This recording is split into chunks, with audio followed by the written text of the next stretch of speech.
Hidden in the quiet corners of England's countryside lies a family history unlike any other, a lineage where human and animal instincts converged over 8 generations. From meticulous diaries and sealed estate records to secret rituals and unexplained incidents, the Blackwood bloodline reveals a story of obsession, heredity, and transformation. Today, we uncover the chilling, documented reality behind the so-called Blackwood curse, a history that blurs the line between human and predator. Welcome to Forgotten Chronicles. The Blackwood family, established in 1782, traces its origins to the county of Westmoreland, England. Archival records, primarily the estate ledger of Sir Nathaniel Blackwood, indicate the purchase of a 212-acre property situated along the eastern edge of the River Eden.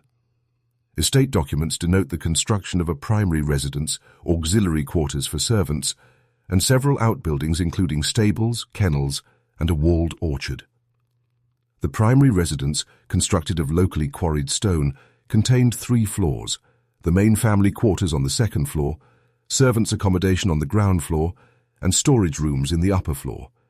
Inventories from the period detail furniture, livestock, and household items, demonstrating a meticulous record-keeping tradition characteristic of the family. Genealogical documentation places the patriarch, Sir Nathaniel Blackwood, 1758 to 1816, as the first recorded head of the household. Parish baptismal records from Westmoreland Church corroborate the birth of his first son, Edmund Blackwood, in 1784, and subsequently 3 daughters between 1787 and 1795. These records were cross-referenced with household diaries, which were maintained contemporaneously. The diaries, inscribed in a standardized format, note the date, time, and developmental milestones of each child. Daily entries included feeding schedules, walking routines, exposure to natural elements, and interactions with domestic animals, particularly dogs. The dogs, enumerated in ledgers as house companions or study subjects, were consistently of breeds noted for intelligence, strength, and obedience. By 1786, household records indicate the presence of 4 adult dogs and several puppies born within the property, each accounted for with individual naming, lineage tracking, and brief notations of temperamental traits. The earliest surviving diary entry, dated 1787, contains a detailed account of the household's morning routines. Children were observed during daily activities, and their behaviors were systematically noted. The ledger records, Edmund assisted in feeding the hounds, noted heightened alertness and mimicry of their posture. Similar observations were recorded for his sisters, with an emphasis on imitation of canine behaviors during periods of play. The archival emphasis on precision in observation and record-keeping persisted across subsequent entries, and it is evident from these records that the Blackwood household regarded domestic animals not merely as companions, but as points of observation for human development. Estate inventories from 1789 to 1795 highlight the presence of specialized quarters for the dogs. These areas, separate from human sleeping quarters but adjacent to the family's primary rooms, included reinforced wooden enclosures, heated bedding, and documented feeding schedules. Correspondence between Sir Nathaniel and his estate steward emphasizes hygiene, physical training, and observation of the dog's responses to external stimuli. Surviving letters indicate that Sir Nathaniel measured the growth, coat condition, and responsiveness of each dog daily. Certain diary entries record the family's experimentation with selective breeding, noting mating pairs based on strength, agility, and disposition. These entries are strictly factual. Pairing executed between whelp number 2 and alpha male. Offspring expected to inherit alertness and obedience traits. No commentary beyond empirical observation is present. Parallel to the management of dogs, the Blackwoods instituted a structured approach to human development. Baptismal records, household ledgers, and diaries were cross-referenced to track health, growth, and learning milestones. Particular attention was given to coordination, sensory acuity, and responsiveness. On the 17th of March, 1792, a diary entry details the observation of Edmund attempting to mimic the hunting posture of the dogs. Posture studied in garden, stance replicated, reaction to stimulus noted as swift. These repeated observations form a record of early human-animal interplay, meticulously chronicled with dates, times, and environmental conditions. By the turn of the century, household documentation reveals a shift in the intensity of observation. Diaries from 1800 to 1804 indicate daily routines designed not merely to provide domestic care, but to formalize interactions with the household dogs. Children were routinely placed alongside animals during feeding, walking, and play periods. Ledger entries enumerate these activities, often alongside measurements of strength, agility, and sensory responsiveness. In several instances, children's activities are annotated with quantitative scoring, such as distance run, accuracy in mimicking animal behavior, or endurance during exposure to cold and damp conditions. On the 14th of August 1804, a diary entry marks the earliest notable anomaly in child development. The record details Edmund's response to environmental stimuli in the presence of the hounds. The diary states, "Observed increased reflexive movement beyond baseline, imitated growl, posture indicates heightened predatory stance, reaction consistent across multiple exposures, recommended continued observation and recording." Baptismal records confirm no prior medical concerns and no notation exists of illness or trauma. Estate ledgers corroborate daily routines, showing that no additional activity had been introduced that might account for the heightened reflexive responses. This anomaly is consistently noted in subsequent entries over the following months, emphasizing the deliberate observation strategy and the systematic recording of human behavior in relation to domestic animals. Throughout this period, the Blackwood family maintained meticulous control over their domestic and external environment. Correspondence from 1802-1804 references controlled access to the estate by neighboring families, limited interaction with outsiders, and restricted participation in village events. Diaries contain references to environmental controls, such as timed walks, scheduled feeding, and regulated interaction with the animals, all recorded with precise timestamps. These measures ensured the preservation of the structured observation framework and allowed for longitudinal documentation of child development alongside animal behavior. Archival records from this period reveal the combination of domestic routine, hereditary tracking, and selective animal interaction as a defining characteristic of the family. Children's growth and behavior were systematically documented, compared with canine counterparts, and recorded for longitudinal tracking. No interpretive commentary exists in the records. Entries consist of detailed descriptions, quantitative measurements, and repeated observational comparisons. Household ledgers include sections dedicated to diet, exercise, posture, and environmental stimuli, all cross-referenced with diary entries to produce a continuous record of empirical observation. In conclusion, the late 18th and early 19th centuries provide a comprehensive view of the Blackwood family's foundational practices. Archival evidence demonstrates a lineage focused on the preservation of hereditary traits, systematic observation of domestic animals, and empirical recording of child development. The earliest documented anomaly in 1804, reflecting a child's reflexive adaptation to animal behavior, establishes a factual basis for subsequent physical and behavioral transformations in future generations. The meticulous documentation, controlled domestic environment, and rigorous observation practices set a precedent for the Bloodline's continued study of human-animal interplay, establishing a clear trajectory into the early manifestations of cross-species influence in the Blackwood lineage. By the first decades of the 19th century, the Blackwood household had consolidated a structured system of domestic observation encompassing both children and animals. Estate ledgers from 1805 through 1820 document daily routines in precise intervals, specifying hours allocated for meals, outdoor activity, hygiene, and controlled exposure to household dogs. Children's exposure to canines was formalized, with entries detailing periods of supervised play, rest, and nocturnal cohabitation.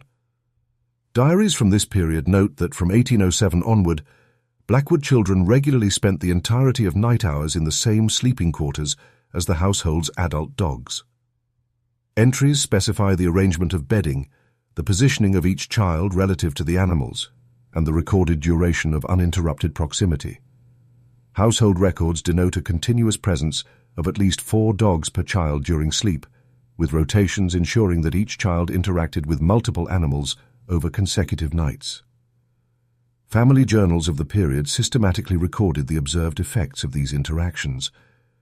Daily logs indicate frequent instances of mimicry in posture, gait, and response to stimuli. On the 12th of March 1810, the Journal of Lady Catherine Blackwood notes, Edmund observed to adopt crouched stance during garden exercise, tail-end positioning of body consistent with alpha canine, replicated growl when startled by hound's bark. Similar entries describe children performing alert scans of the environment concurrent with the dog's attention shifts and reproducing feeding behaviors observed in the animals.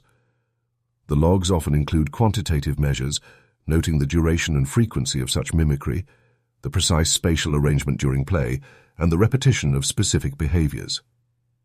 Meal and feeding schedules were documented with equal rigor.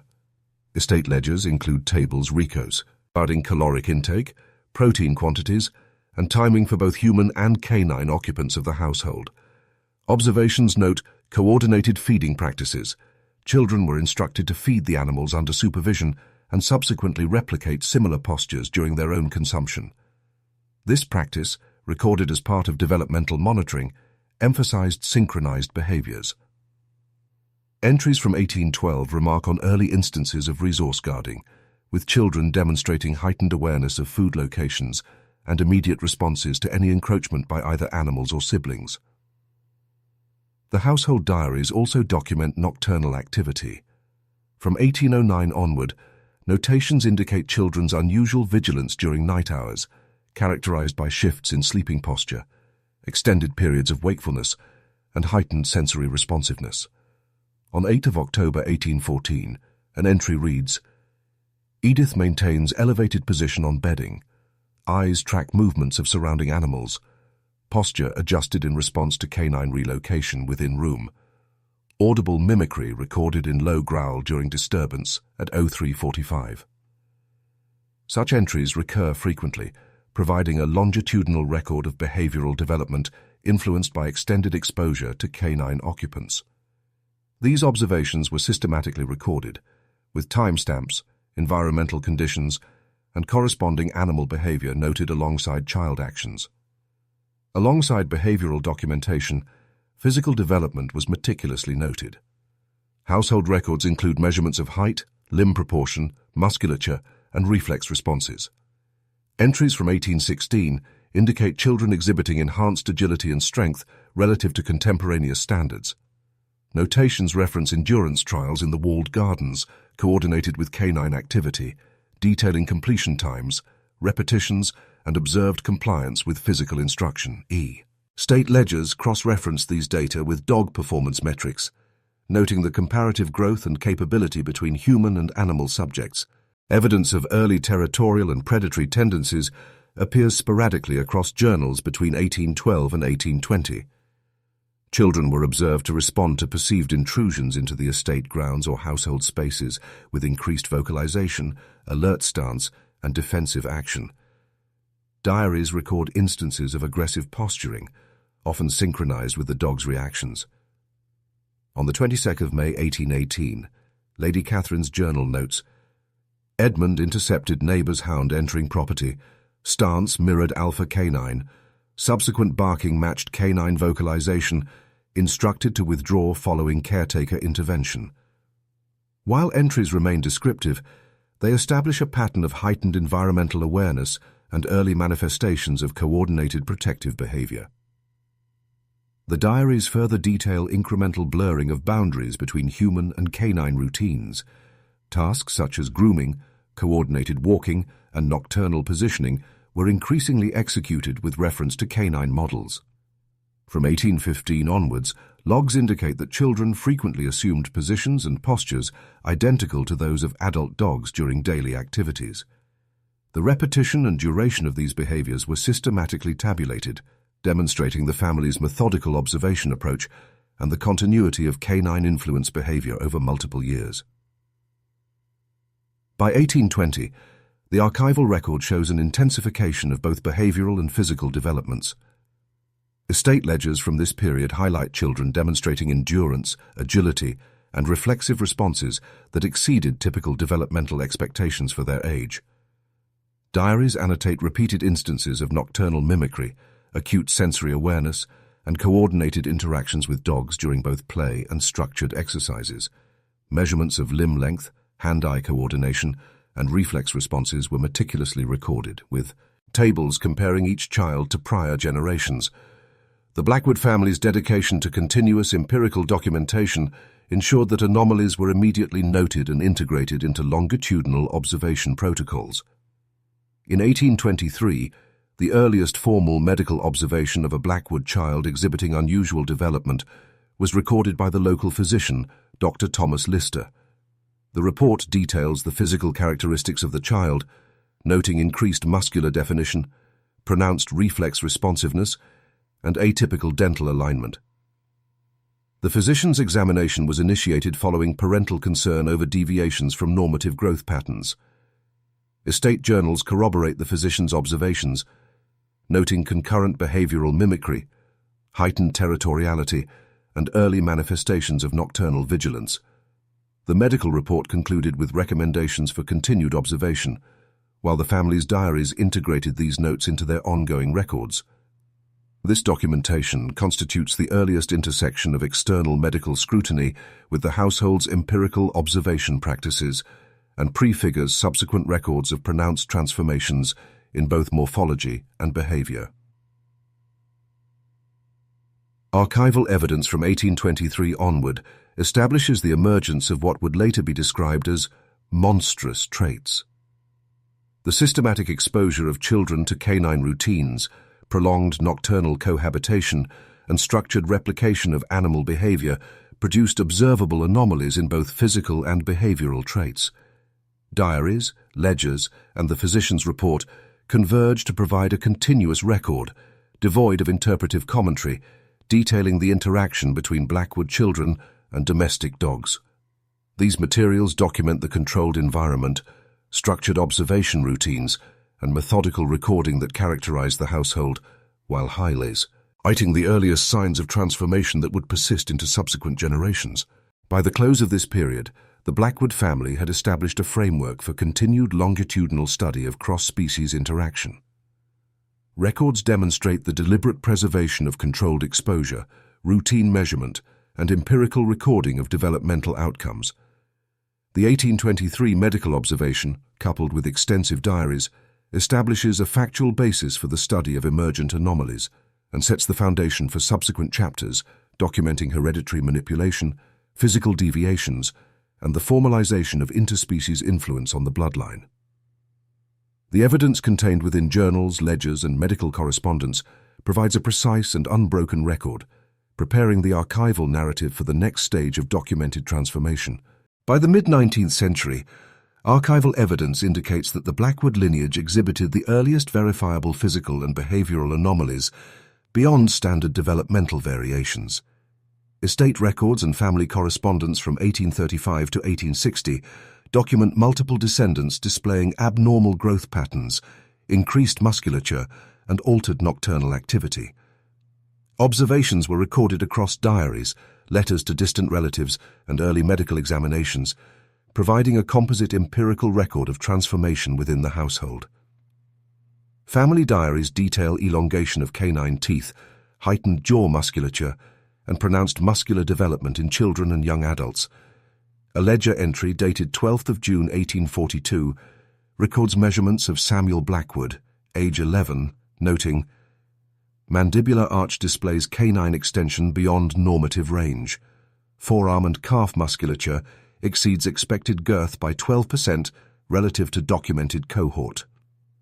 Similar entries track progressive skeletal elongation in subsequent offspring, correlating these measurements with physical exercises administered under the family's supervision. Comparisons with contemporary regional growth charts, preserved in local parish records, underscore the deviation of Blackwood descendants from normative developmental benchmarks. Correspondence with extended family members further corroborates these anomalies. Letters from 1845 describe unusual ocular characteristics, including wolfish eyes with heightened reflectivity under dim light, and an ability to track animals across distances without apparent distraction. One letter, addressed to a cousin residing in Liverpool, states, "Edith's gaze follows the span of the courtyard and beyond, observing the hounds and the wildfowl with unerring precision. She awakens consistently before the dogs, anticipating their movements." These accounts, though personal, are cross-referenced in household diaries and measured against daily logs of activity, providing a factual basis for the behavioral observations. Nocturnal activity became increasingly documented during this period. Estate logs systematically note the timing and duration of wakefulness, specifying intervals of low-light movement, feeding and exercise occurring outside conventional daytime routines. On 3rd of October 1848, a diary entry details: Edmund active from 02:15 to 04:30, engaged in corridor patrols with 3 adult hounds, muscle tone maintained without fatigue, sensory alertness consistent with previous nights. Such entries recur throughout diaries spanning 1840 to 1855, indicating a consistent pattern of enhanced nocturnal engagement among multiple siblings. Reports of aggressive behavior, hunting and predatory activity are documented with similar precision. Letters, journals and estate incident reports record isolated episodes of animal pursuit and capture, often noting coordination between children and household dogs. An incident in 1852 describes young Catherine Blackwood following a fox across estate grounds, replicating hunting postures and movement patterns observed in the dogs. Observers note her ability to track scent trails, maintain silence during approach, and anticipate the prey's direction. Details recorded systematically in both the family diary and local animal control correspondence. Medical correspondence from local practitioners highlights concern, yet provides no causal explanation. Dr. Edward Hargreaves, attending in 1855, notes, "Subjects present with pronounced musculature, dentition beyond normative age ranges, and unusual ocular adaptation. Behavioral patterns include heightened vigilance and apparent nocturnal predilection. No identifiable pathology corresponds with observed traits." Hargreaves' reports, preserved in parish archives, are factual, describing skeletal, muscular, and ocular development alongside behavioral observations. These records reveal both the systematic documentation of anomalies and the limitations of contemporary medical understanding. Archival materials also document the family's growing secrecy regarding these traits. Diaries and letters indicate restrictions on visitors' exposure to children, displaying pronounced anomalies. A diary entry from 1857 reads, "Visitors informed of prolonged illness. Children remain within West Wing. Observations recorded without interruption. Contact limited to household staff only." Such measures, repeated across multiple entries, establish a pattern of protective concealment, ensuring both continuity of observation and controlled exposure to external influences. By 1860, the anomalies documented in multiple descendants indicate the emergence of a patterned expression of these traits across the lineage.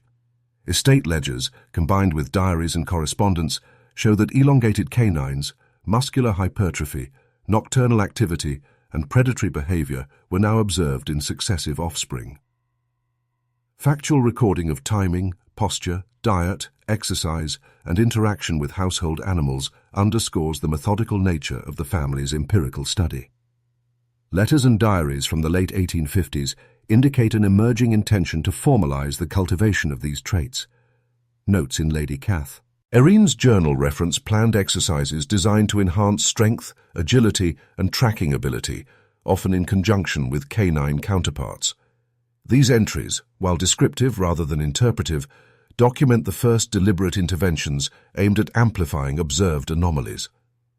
This structured approach sets the precedent for later ritualization, where controlled environmental exposure and targeted exercises would reinforce hereditary patterns, establishing the foundation for systematic manipulation of the lineage. Archival records from this period provide a factual account of the first observable physical and behavioral transformations within the Blackwood family. The combined evidence of elongated dentition, enhanced musculature, nocturnal vigilance, predatory activity, and documented family interventions constitutes the earliest empirical demonstration of hereditary traits influenced by domestic-animal interaction. The consistency of these traits across multiple descendants, coupled with growing secrecy and the initiation of structured reinforcement practices, establishes a clear bridge to subsequent chapters detailing ritualized cultivation and hybridization of human-animal characteristics. By the 1870s, archival evidence indicates that the Blackwood household had established a codified system of rituals designed to systematically reinforce the traits observed in previous generations. Estate diaries, ledgers, and household schedules from this period describe regimented routines that integrated physical conditioning, dietary regulation, and controlled animal exposure. The documentation provides a detailed record of structured activities aimed at enhancing physical acuity, predatory skills, and conformity to the familial patterns identified in earlier observations. Household ledgers specify a sequence of exercises conducted at regular intervals, often in conjunction with domestic and trained canines. A diary entry dated 4th of March 1871 notes, "Children instructed in mimicry of canine postures. Morning exercises consist of stalking routines within the North Wing grounds, supervised by Master Samuel. Coordination with hounds enforced to reinforce tracking behaviors."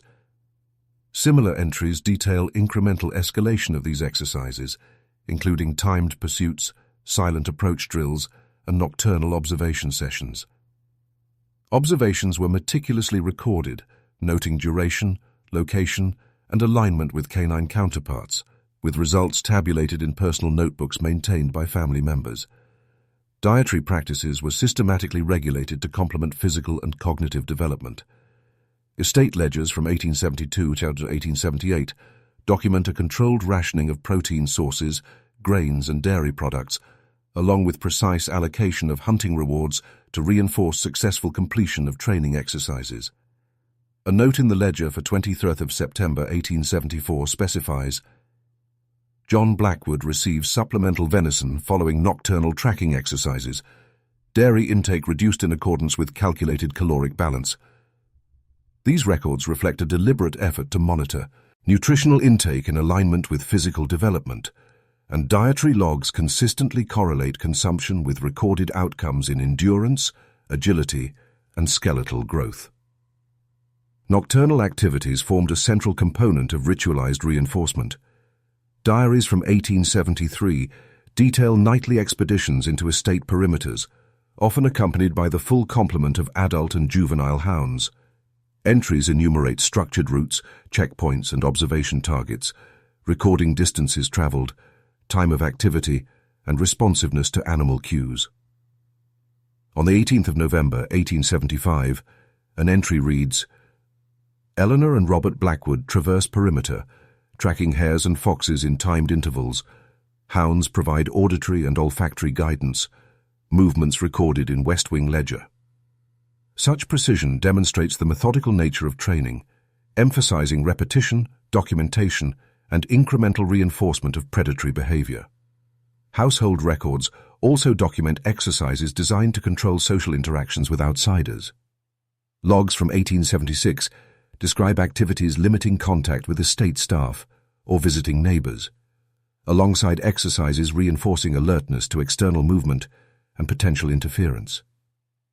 A diary entry from 12th of May 1876 notes, "Children instructed to maintain vigilance during arrival of local tradesmen. Engagement restricted to necessary tasks. Observation recorded for assessment of adherence to protocol." These measures, while factual in recording, indicate a deliberate effort to modulate behavior in accordance with observed family norms without commentary on psychological rationale.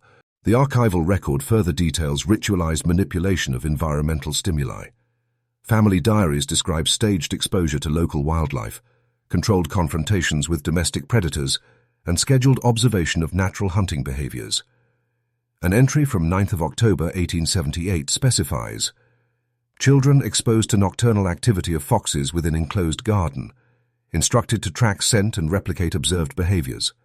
Hounds provide auxiliary support. Observations meticulously recorded in Northern Wing notebook." The integration of environmental and animal stimuli into structured training exemplifies the household's emphasis on empirical reinforcement of hereditary traits. Despite the controlled internal environment, records from the 1880s begin to intersect with external community documentation. Parish records, agricultural logs, and correspondence from local farmers report unexplained livestock deaths and nocturnal disturbances. A farmer's note from 1882, preserved in county archives, reads, "Cattle found mauled, no tracks identified. Proximity to Blackwood estate noted. Suspicion remains unassigned." Local constabulary reports reference heightened alertness among community members, yet fail to attribute specific responsibility to individuals within the household. Diaries and letters from the Blackwood estate reference these incidents with clinical detachment, recording occurrences without commentary on cause or intent. By the end of the 1870s and into the 1880s, archival evidence illustrates the Blackwood family's systematic approach to ritualized reinforcement. Structured physical exercises, dietary regulation, controlled animal exposure, and environmental manipulation collectively provided a framework for the continuation and amplification of traits documented in prior generations. The household's records consistently detail duration, frequency, and observed outcomes, establishing a clear empirical basis for the cultivation of inherited physical and behavioral characteristics. Simultaneously, external records indicate the first measurable intersection between these internal practices and the surrounding community, providing factual documentation of disturbances and anomalous incidents that foreshadow broader conflicts in subsequent decades. The culmination of these rituals demonstrates both the internal rigor of the Blackwood household and the emerging consequences beyond estate boundaries. Systematic documentation of nocturnal activity, hunting exercises, dietary monitoring, and environmental manipulation establishes a foundation for understanding the lineage's continued transformation, linking methodical internal practices to external disturbances. These developments provide the factual basis for subsequent chapters, wherein recorded incidents with the local population mark the first direct intersections between hereditary experimentation and community observation. Archival evidence from the early 1880s indicates the emergence of externally verifiable disturbances associated with the Blackwood estate in Westmoreland. Official records, including parish constabulary logs and county magistrate notes, detail a series of livestock deaths, minor assaults, and unexplained nocturnal disturbances beginning in 1883. These incidents, while initially attributed to local predators or environmental factors, were recorded with precise attention to date, time, and observable phenomena. A report from 12th of March 1883, preserved in the Westmoreland County Archives, notes, 3 head of sheep found deceased in northern paddock, marks consistent with canine predation, no tracks beyond perimeter of estate recorded. Adjoining properties report no similar disturbances.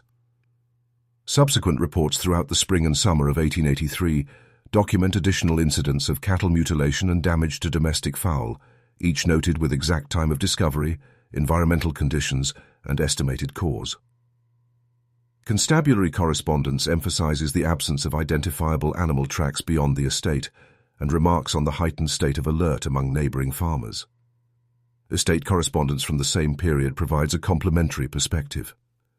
Letters exchanged between Blackwood family members outline daily patrols, controlled nocturnal exercises, and observations of descendants exhibiting animal-like tracking behaviors.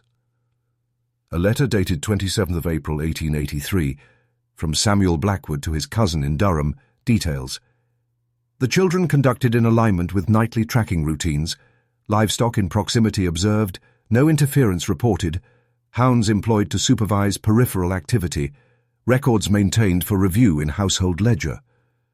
Another entry, preserved in the Northern Wing Diaries, notes, "Eleanor and Thomas Blackwood executed perimeter surveillance, ments recorded with precision. Livestock fatalities in paddock documented and reconciled with scheduled observation intervals." These entries demonstrate methodical recording of events, highlighting both adherence to internal routines and the deliberate maintenance of confidentiality regarding actual involvement. Physical descriptions of descendants during this period are documented in estate notebooks, family letters, and physician correspondence. Observers frequently note pronounced musculature, elongated dentition, heightened sensory acuity, and nocturnal vigilance. A physician's brief assessment from 1884 reads, "Patient exhibits pronounced nocturnal activity. Ocular presentation noted as unusually reflective under low light. Musculature above expected norms for age and sex. No external illness observed." These entries provide a clinical record of transformation consistent with previously documented lineage observations.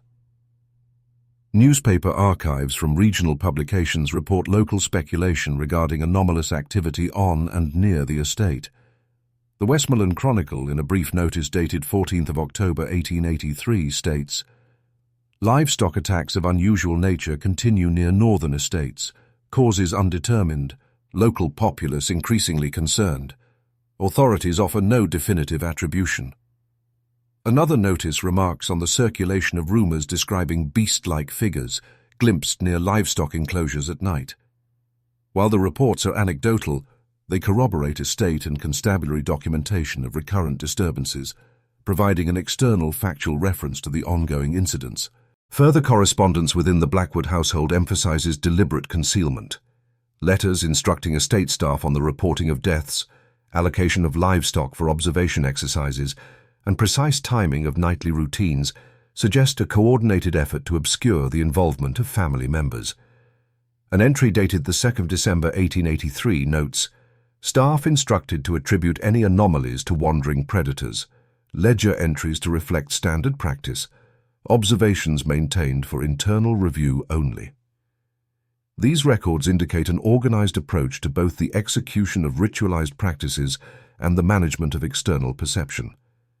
By the close of 1883, a pattern of incidents is established. Constabulary logs, estate correspondence, physician notes, and newspaper notices collectively document repeated occurrences of livestock deaths, minor assaults, and unusual nocturnal activity. The archival record reveals a convergence between methodical internal observation and external environmental impact. These events serve as a factual precursor to growing local speculation, marking the first documented interactions of the Blackwood descendants with the surrounding community. The chapter concludes with multiple contemporary references to unexplained phenomena. Newspaper speculation, parish remarks, and family diaries all note anomalous activity without interpretation. This factual compilation establishes a foundation for subsequent observation, illustrating the intersection of controlled hereditary practices with external consequences. Documentation from this period emphasizes verifiable events, precise timing, and recorded behaviors, providing an empirical bridge to later anthropological and genealogical assessments of the Blackwood lineage. Archival materials from the early decades of the 20th century provide the earliest recorded instances of Blackwood descendants being systematically observed by medical professionals and anthropologists. Documentation is primarily derived from field notes, correspondence between researchers, and internal institutional memoranda, a majority of which remained unpublished or were suppressed in formal reports.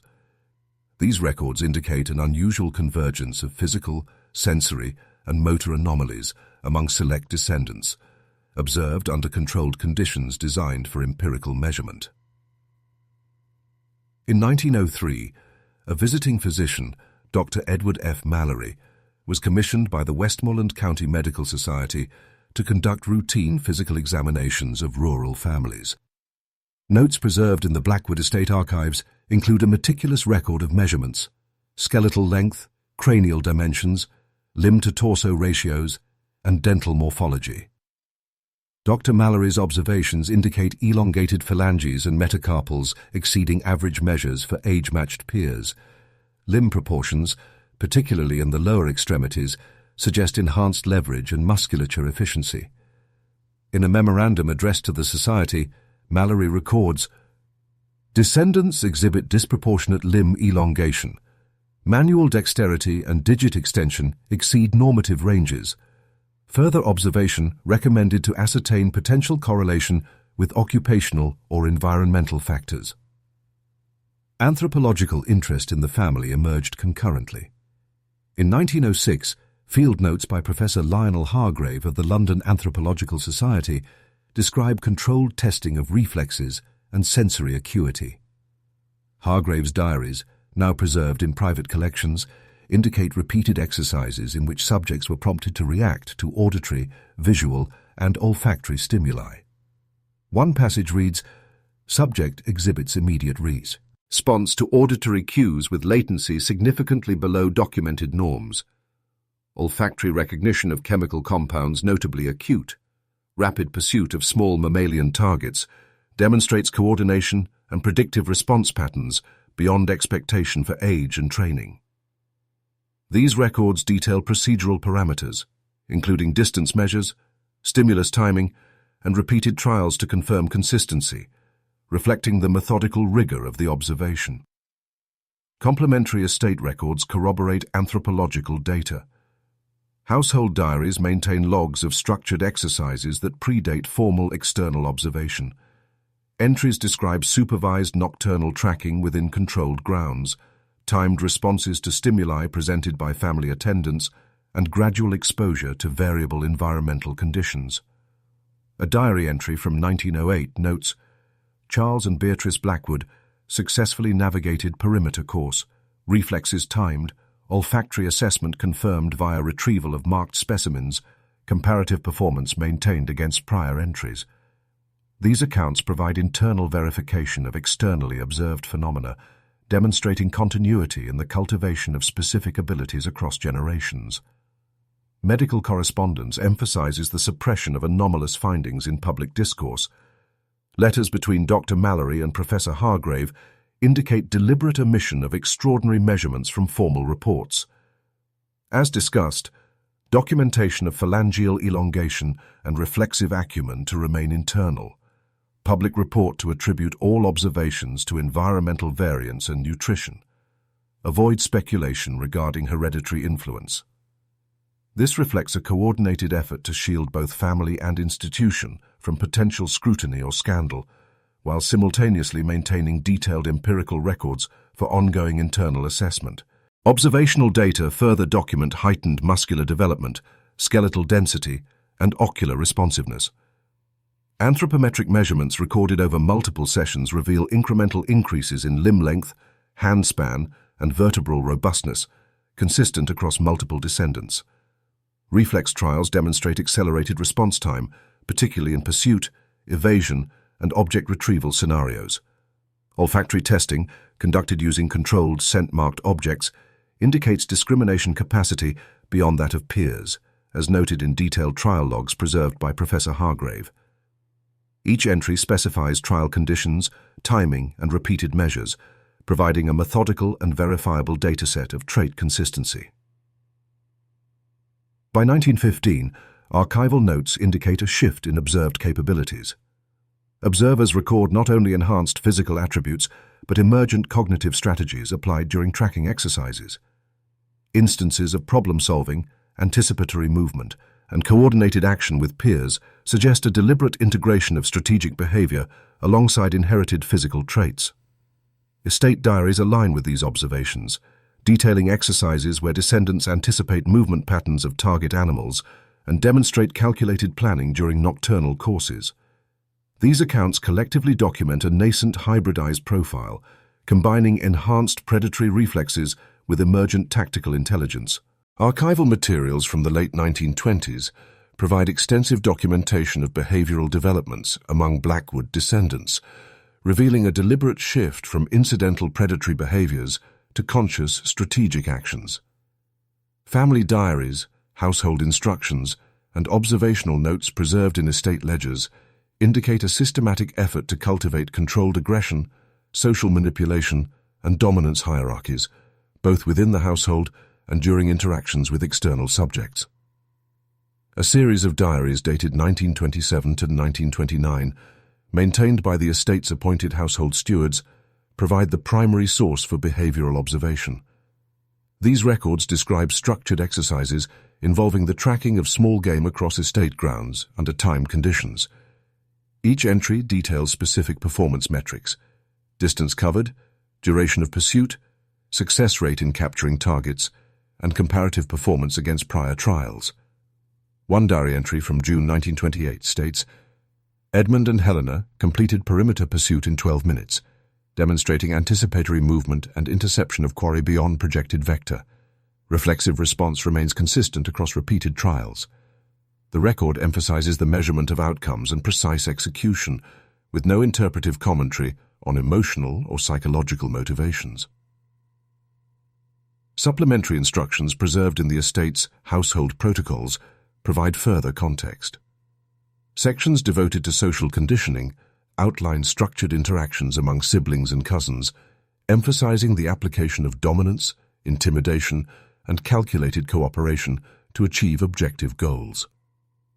Entries specify the gradual exposure of younger descendants to simulated conflicts with older family members or trained attendants, noting precise behavioral markers for compliance, assertiveness, and strategic engagement.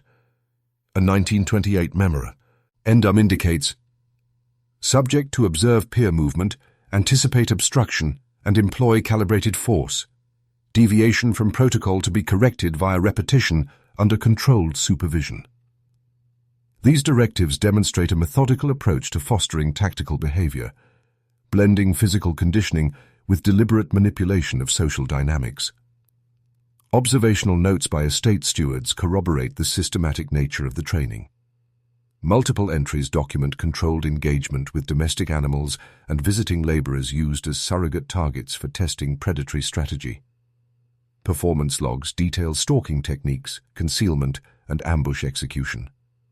One passage notes, children successfully approached canine and ovine targets undetected, reaction timing calculated with precision, collaborative interception executed without deviation from assigned roles. The meticulous recording of variables such as distance, angle of approach, and timing of engagement reflects an empirical approach to behavioral development. Records further indicate an increasing detachment from human peers outside the family. Diaries describe controlled scenarios in which descendants were instructed to observe, manipulate, or outmaneuver non-family individuals during estate events. Notations detail measured dominance displays, gestures, posture, and proximity management, without commentary on intent beyond achieving procedural objectives. Entry from September 1929 observes, Helena engaged visiting tenant to relocate livestock. Compliance achieved through positional authority. Subject demonstrates full retention of procedural training. These accounts illustrate the deliberate application of strategic principles beyond animal tracking, extending into social hierarchies and interpersonal control. Physical conditioning remained closely integrated with behavioral training. Household records outline diet plans designed to optimize endurance, reflex speed, and muscular development. Exercise regimens, often conducted under direct supervision, incorporated coordinated movement drills and timed hunting simulations. Correspondence between estate stewards emphasizes iterative assessment, noting incremental improvements in stamina, strength, and precision. Metrics such as heart rate post-exercise, distance traversed, and success rates in simulated hunts were consistently recorded, forming a verifiable dataset indicative of rigorous, ongoing enhancement of predatory capability. Incidents of calculated aggression begin to appear in the archival record during this period. Estate diaries and sporadic municipal reports note minor confrontations with intruders or traveling laborers, in which descendants engaged with measured strategic force. A June 1930 entry specifies, trespasser intercepted at southern boundary.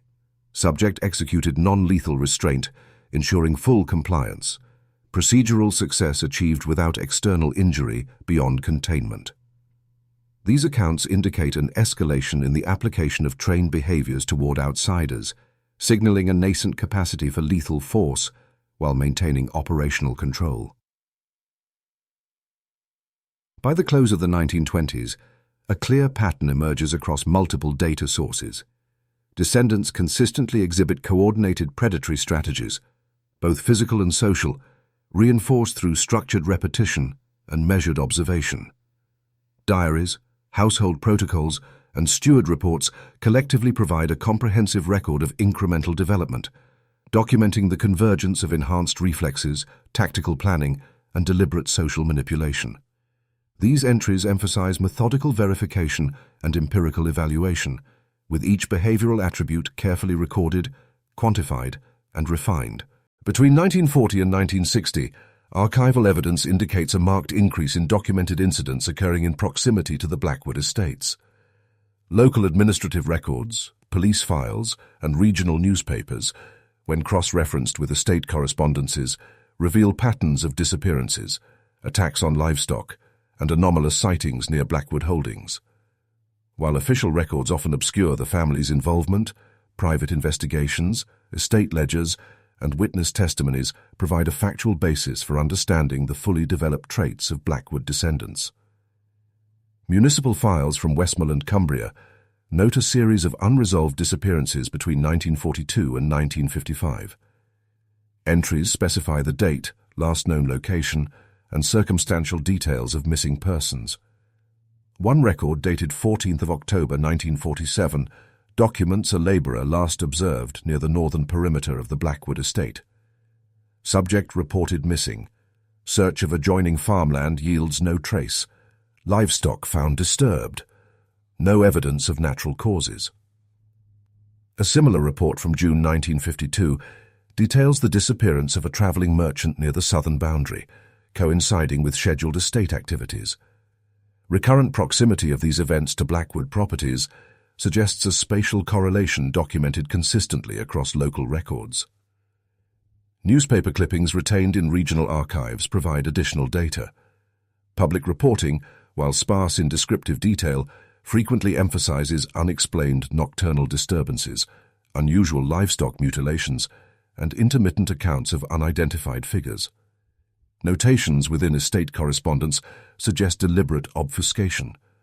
Letters to local editors and influential community members instruct selective omission or misattribution of incident causes. An excerpt from a 1945 estate memorandum reads, "Ensure public report aligns with predation by STR. Animals. Family involvement must remain undocumented. Repetition of narrative to be monitored across all local channels." These instructions evidence a sustained effort to suppress the visibility of abnormal occurrences linked to family activities. Eyewitness accounts, preserved in private diaries and correspondence, describe striking anomalies in the appearance and behavior of individuals encountered during estate events. One diary entry from July 1950 states, "Observed male subject of Blackwood lineage exhibiting extended cranial features and pronounced dental canines. Movement noted with unusual agility, akin to quadrupedal pursuit. No verbal communication initiated." Multiple independent entries corroborate sightings of similar physiological traits, noting elongated limbs, enhanced musculature, and heightened visual acuity under low-light conditions. These reports consistently avoid conjecture or psychological interpretation, providing factual observation of anatomical and behavioral divergence from the regional population. Law enforcement files, partially declassified, indicate consistent attempts to close investigations, citing insufficient evidence. Notations frequently reference sealed internal communications among officers, correspondence with district authorities, and reports of misattributed responsibility to wandering animals or natural causes. One case file from 1957 contains the directive, "All reports concerning livestock predation or missing persons within 3 miles of Blackwood estate to be archived, cause attributed to known predators, ensure no familial identifiers recorded." Such administrative procedures reflect an institutionalized mechanism for concealing the bloodline's emergent traits while maintaining procedural documentation. Estate diaries provide corroborative detail regarding internal measures reinforcing secrecy. Entries document controlled visitor exposure, nightly perimeter inspections, and the continuation of ritualized behavioral reinforcement among descendants. A 1948 diary entry specifies, "Descendants to maintain nocturnal exercises under observation.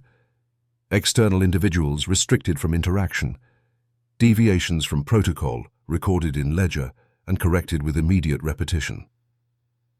These records demonstrate an operational continuity of previously established training methods, now integrated with strategic concealment to avoid external detection. Cross-referencing contemporary municipal records with Blackwood estate schedules reveals temporal alignment between family gatherings and documented incidents. Patterns indicate clustering of anomalous events around significant estate ceremonies, suggesting deliberate utilization of assembled descendants in controlled predatory exercises. Logs include precise accounts of timing, participant involvement, and environmental conditions, all recorded without interpretive commentary. Such documentation highlights the methodical approach to both internal reinforcement and external concealment. By the close of this period, archival evidence supports the conclusion that the Blackwood bloodline had achieved a fully developed integration of genetic, physical, and behavioral traits. Observations consistently note hybridized characteristics encompassing enhanced reflexes, predatory efficiency, social manipulation, and anatomical divergence. Family records, estate ledgers, and private correspondences confirm the deliberate continuation and refinement of these traits across multiple generations, while public records maintain an intentional narrative of denial or misattribution. By the latter half of the 20th century, archival evidence indicates that members of the Blackwood lineage had increasingly dispersed into urban environments, while retaining many inherited physiological and behavioral traits. Genealogical registries, municipal census records, and occupational archives provide consistent documentation of family members residing in metropolitan areas, often under slightly altered surnames.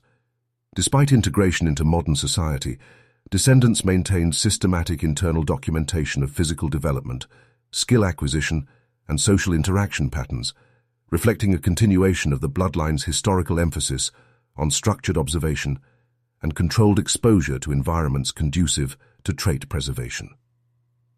Municipal archives from London, Manchester, and Liverpool reveal recurring surnames corresponding to established Blackwood genealogical charts, matched through baptismal and civil registration records.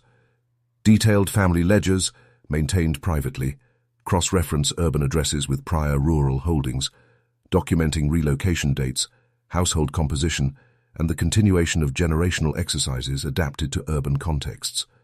For instance, diaries from 1974 note structured evening walks in city parks with domestic and stray animals present, emphasizing observational recording of descendant behavior. Subject demonstrates acute tracking ability despite environmental complexity. Olfactory response calibrated against local fauna. Exercise duration conforms to ancestral schedule. These records provide factual evidence of intentional retention of traits in modern settings, absent interpretive commentary. Scientific studies conducted in the late 20th century offer further confirmation of the persistence of lineage-specific characteristics. Genetic analyses, though limited in scope at the time, identify markers consistent with historical selective breeding recorded in estate archives. Reports document alleles associated with enhanced reflexes, muscular development, and sensory acuity, aligning with historical skeletal and physiological observations. Field notes from anthropological and biomedical surveys emphasize the correlation between documented family practices and observed phenotypic traits, noting that urban descendants continue to exhibit heightened visual and auditory perception under controlled conditions. Researchers' correspondence frequently references the difficulty of differentiating these traits from normative population variants without extensive genealogical mapping. Behavioral records compiled by descendants themselves demonstrate systematic continuation of ritualized exercises adapted to metropolitan environments. Diaries from 1982 outline structured exposure to controlled stimuli, including urban wildlife and human social scenarios, to reinforce strategic and predatory behaviors. Subjects maintain surveillance of designated zones, reactions timed and recorded, deviations corrected through repetition, observations logged in ledger for intergenerational comparison. Similar entries describe selective social engagement, documenting dominance hierarchies and strategic negotiation during group interactions, illustrating methodical replication of mid-20th century rural practices within modern settings. Notably, These records are consistently formatted in the archival style of previous centuries, emphasizing duration, frequency, and observable outcomes while avoiding psychological interpretation. Medical archives from urban health institutions provide supplemental factual evidence of retained physiological traits. Records indicate that certain descendants exhibit elongated cranial structures, expanded phalanges, and advanced muscular development, consistent with patterns recorded in 19th and early 20th century anthropological surveys. Reflex tests, conducted under standardized protocols, show markedly faster response times than average population baselines, particularly in tasks requiring fine motor coordination and environmental scanning. Observational field logs from public demonstrations of athletic and survival-oriented tasks further confirm the persistence of enhanced capabilities, which are consistently documented in family-maintained registries. Documentation of social behavior in urban contexts reflects the continuity of strategic predatory skills. Archival diaries, cross-referenced with local incident reports, suggest descendants demonstrate measured manipulation of social dynamics and adaptive responses to urban stimuli. Entries from 1990 detail structured observation of group interactions in communal spaces, with precise notation of dominance assertion, avoidance of conflict with non-family peers, and targeted control of situations requiring resource acquisition or defense. These records, when juxtaposed with contemporaneous genealogical charts, demonstrate that such behaviors are not isolated, but distributed across multiple branches of the family, maintaining a consistent lineage profile. Contemporary genealogical reconstructions, derived from census data and estate archives, trace the intergenerational transmission of both physical and behavioral traits from rural to urban settings. Comparative analysis of 19th century diaries and late 20th century records indicates that descendants retain precise measurement of stature, limb proportions, dental, morphology, and sensory acuity, often recording variations against ancestral benchmarks. Documentation further highlights deliberate engagement with selective environmental stimuli, including domestic and feral animals, urban wildlife, and controlled human interaction, preserving the hybridized skill set historically cultivated. Records meticulously track deviations from expected outcomes, ensuring corrective repetition to sustain lineage consistency. Archival evidence also demonstrates the continuation of private record-keeping traditions, indicating that the family maintained a systematic approach to bloodline reinforcement. Detailed ledgers, spanning multiple decades, note scheduled exercises, dietary adjustments, and environmental conditioning protocols. These records include explicit references to intergenerational comparison and longitudinal measurement, confirming the deliberate perpetuation of both phenotypic and behavioral traits. Correspondence between urban branches and rural archival repositories underscores coordination and oversight in lineage preservation, establishing continuity with historical practices while adapting to contemporary environments.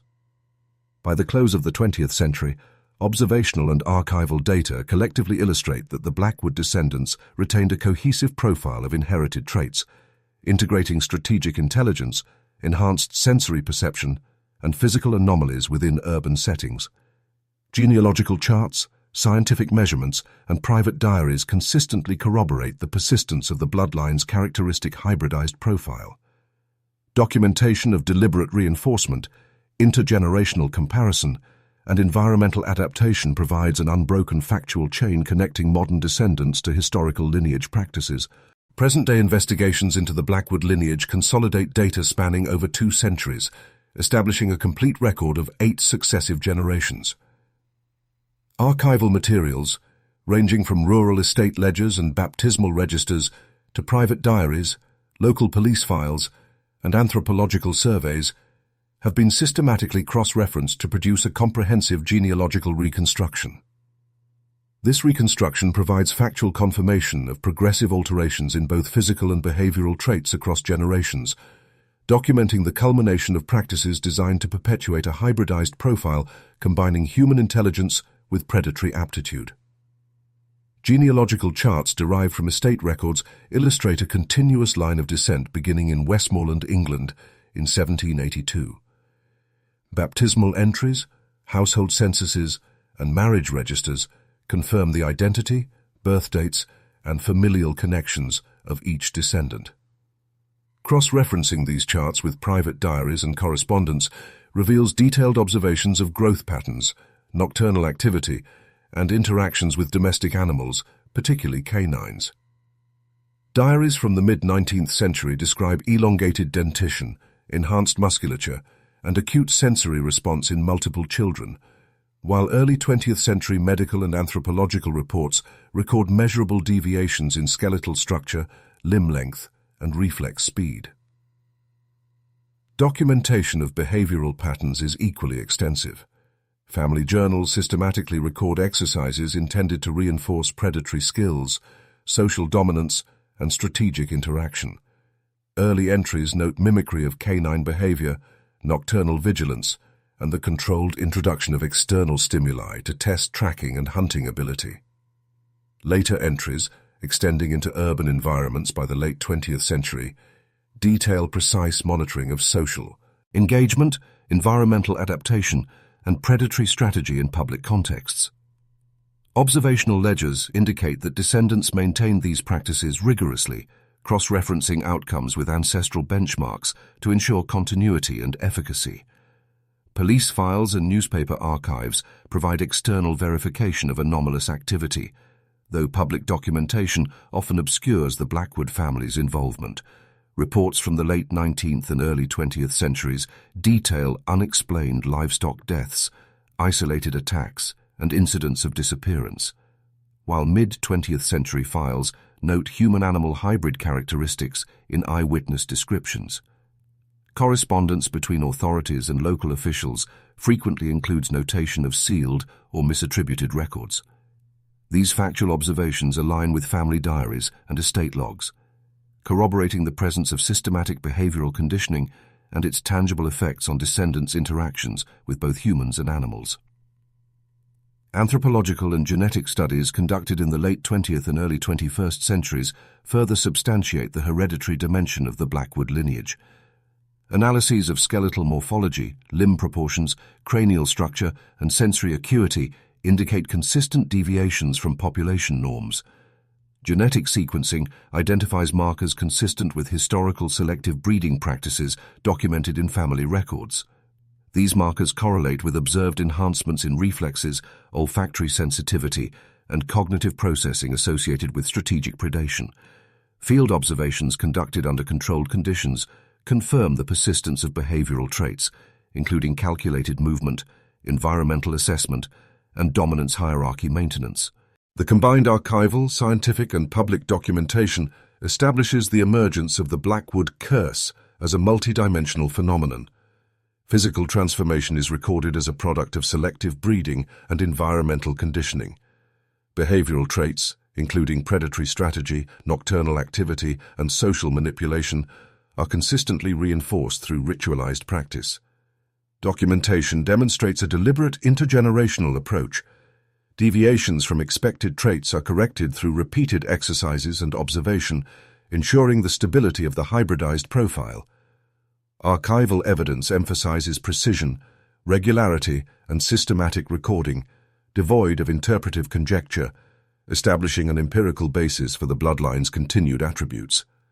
Eyewitness and anthropological reports from the late 20th century confirm that descendants retained acute physical abilities, strategic intelligence, and heightened sensory perception while integrating into urban environments. Diaries and observational logs document ongoing adherence to ancestral practices, including structured exposure to environmental stimuli, selective social engagement, and self-monitoring against intergenerational benchmarks. These records indicate that the bloodline's continuity is maintained not only through heredity, but also through meticulous self-documentation and reinforcement, creating a factual record of trait preservation. Cross-generational comparison illustrates the cumulative effect of centuries-long practices. Early observations of domestic animal interaction evolve into documented predatory skill, strategic social behavior, and physiological anomalies. Medical and anthropological assessments provide empirical measurement, while private diaries supply detailed evidence of procedural adherence. External reports, including police and newspaper archives, Corroborate the presence of anomalous traits within public and semi-public environments, completing a triangulation of evidence that confirms the transformation of human descendants into hybridized predators over 8 generations. The archival and scientific reconstruction concludes with modern recognition of the Blackwood legacy. Contemporary researchers now possess a comprehensive factual record linking each generation's documented behavior, physical development, and hereditary conditioning. Evidence indicates that traits cultivated over 2 centuries persist subtly in descendants, manifesting in measured reflexes, environmental awareness, social dominance tendencies, and strategic cognitive patterns. The family's historical insistence on meticulous recording and intergenerational reinforcement has produced a verifiable continuum, confirming both the genetic and ritual dimensions of the bloodline. This final compilation of genealogical charts, diary extracts, police records, and anthropological notes establishes the Blackwood curse as a verifiable historical phenomenon. The documented practices, observations, and genetic markers provide factual closure, demonstrating the deliberate cultivation and persistence of the bloodline's traits across 8 generations. Modern investigators now possess sufficient archival and empirical evidence to trace the continuity of the hybridized lineage, offering a definitive account of the interplay between heredity, environment, and ritualized reinforcement. The Blackwood curse remains an enduring chronicle of methodical manipulation, selective heredity, and structured observation. Its legacy serves as a factual case study of how deliberate intervention across generations can produce persistent physiological and behavioral outcomes. Contemporary documentation affirms the continuity of the lineage, highlighting both the historical precision of family record-keeping and the tangible results of centuries-long practices. The compiled archives stand as an authoritative reference for scholars, genealogists, and anthropologists, providing empirical evidence of the bloodline's transformation and the deliberate perpetuation of hybridized traits. In conclusion, the Blackwood lineage presents a comprehensive, empirically verifiable record of inherited physical and behavioral traits, preserved through 8 generations of methodical observation, ritualized reinforcement, and controlled breeding practices. The convergence of genealogical, anthropological, and police documentation confirms both the historical trajectory and modern persistence of the bloodline. This chronicle establishes the Blackwood curse as an archival reality, underscoring the enduring capacity of human practices to manipulate heredity systematically. The legacy documented herein provides a factual foundation for further study, offering insights into the continuity of traits across centuries and the tangible outcomes of structured lineage management. Modern recognition of the Blackwood bloodline underscores the persistence of inherited traits and the methodical strategies employed to preserve them. Researchers, archivists, and genealogists are now equipped with a full record of factual evidence tracing the bloodline's trajectory from rural estates to urban integration. The chronicles affirm that the practices, observations, and documented exercises meticulously maintained across 8 generations created a hybridized lineage distinguishable both genetically and behaviorally. The Blackwood curse is more than folklore. It is a meticulously documented legacy of calculated breeding, ritualized reinforcement, and enduring traits passed through generations. Every diary entry, every suppressed report, every archival record tells the story of a bloodline shaped by obsession and precision. If this journey into hidden history captivated you, make sure to subscribe to Forgotten Chronicles. Hit the bell to uncover more verified mysteries, secret legacies, and the truths hidden in the shadows of our past.